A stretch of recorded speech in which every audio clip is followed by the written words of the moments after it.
Good morning, students. Today I will start with a new topic, that is respiration. The respiration is the process of breaking down of food, that is glucose, in the presence of oxygen to release energy. So, glucose is obtained from food by digestion. Whatever we eat, digest it to produce glucose. And oxygen is obtained from the lungs by breathing. Then respiration occurs.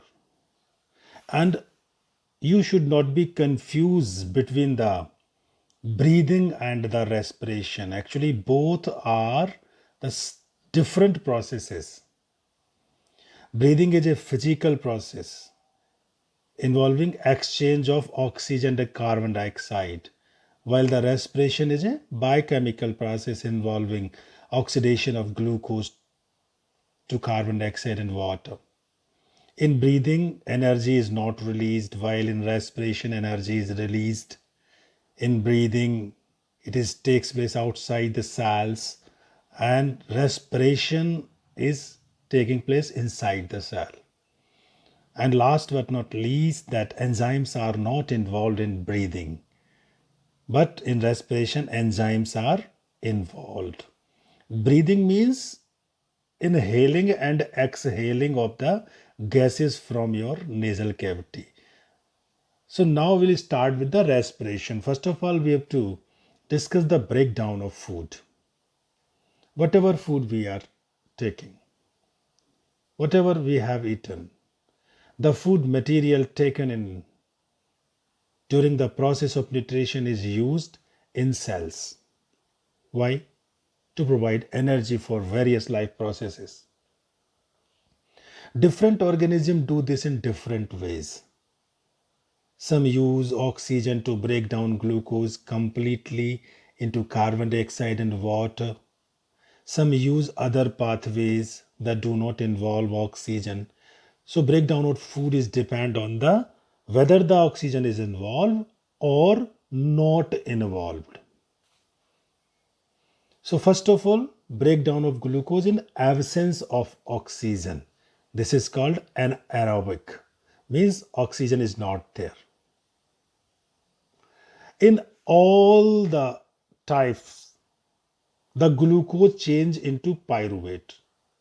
Further, the pyruvate may be converted into ethanol and carbon dioxide.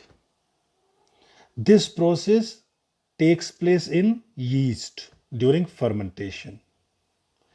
Since this process takes place in the absence of oxygen, this is called anaerobic respiration. You can see the equation, glucose changing to pyruvate, which is changing to ethanol, CO2 and energy. Suppose the oxygen is less, it is not absent but oxygen is less, then what will happen? Sometime when there is a lack of oxygen in our muscle cell, another pathway for the breakdown of pyruvate is taken. Here the pyruvate is converted into lactic acid, which is also a 3-carbon molecule. This buildup of lactic acid in our muscle during sudden activity causes cramps. Cramp, muscle fatigue, feeling pain, as you can see at your screen. So glucose changing into pyruvate in presence of oxygen, then lack of oxygen, it is changed to lactic acid.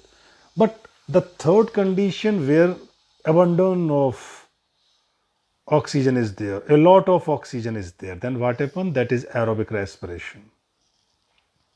Breakdown of pyruvate using oxygen takes place in the mitochondria. Keep in mind, this will happen in mitochondria.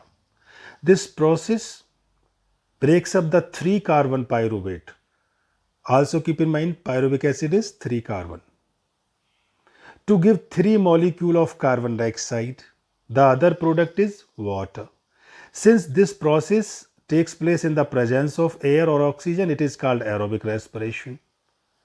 And the release of energy in this aerobic process is lot of greater than in the anaerobic respiration, that is approx 38 ATP molecule.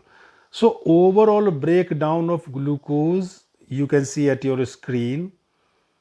We have digested food to form glucose, and in cytoplasm this glucose converted into pyruvate, that is 3 carbon molecule, and also a little bit energy produced.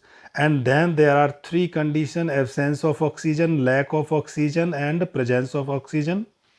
Absence of oxygen, example yeast; lack of oxygen, example muscle cell; and presence of oxygen in mitochondria.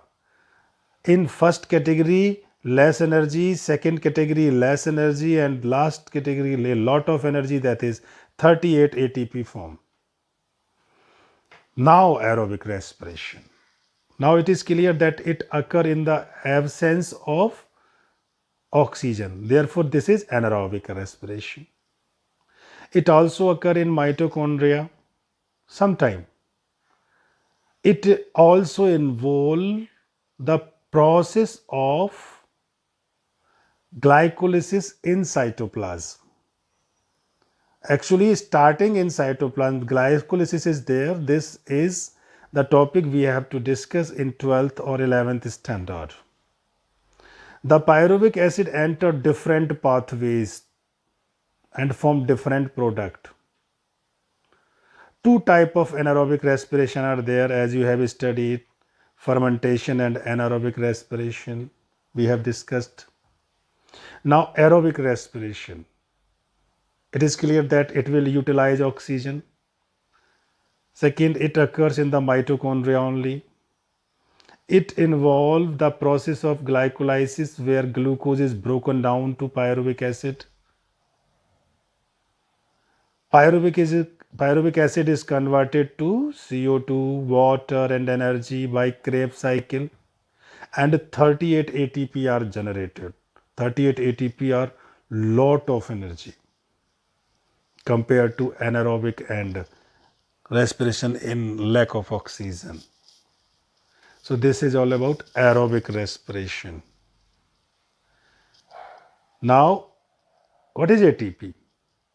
The energy released during cellular respiration is immediately used to synthesize a molecule called ATP, adenosine triphosphate, which is used to fuel all other activities in the cells.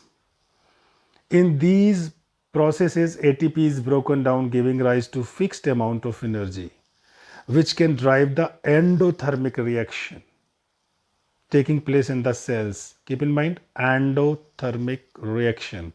And full form of ATP is adenosine triphosphate. And ATP is also known as energy currency because it provides energy to all the cells for all the activities. ATP is called energy currency. Why? The question arises. ATP is the energy currency for most cellular processes. The energy released during the process of respiration is used to make ATP from ADP and inorganic phosphate. You can say the reaction that ADP, adenosine diphosphate, di means 2 plus 1P. Now 2 and 1 is 3. So that is ATP. This is endothermic process in the cell.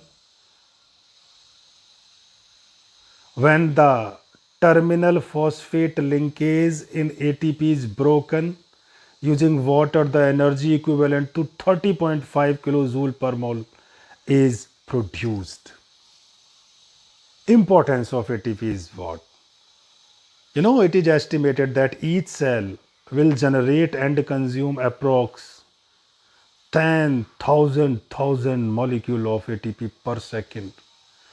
In a single second, how much quantity, huge quantity of ATP are produced. And this ATP can be used in the cells for the contraction of muscle, protein synthesis, conduction of nervous impulses, and many other activities. So student, now it is clear that what is the difference between aerobic and anaerobic respiration.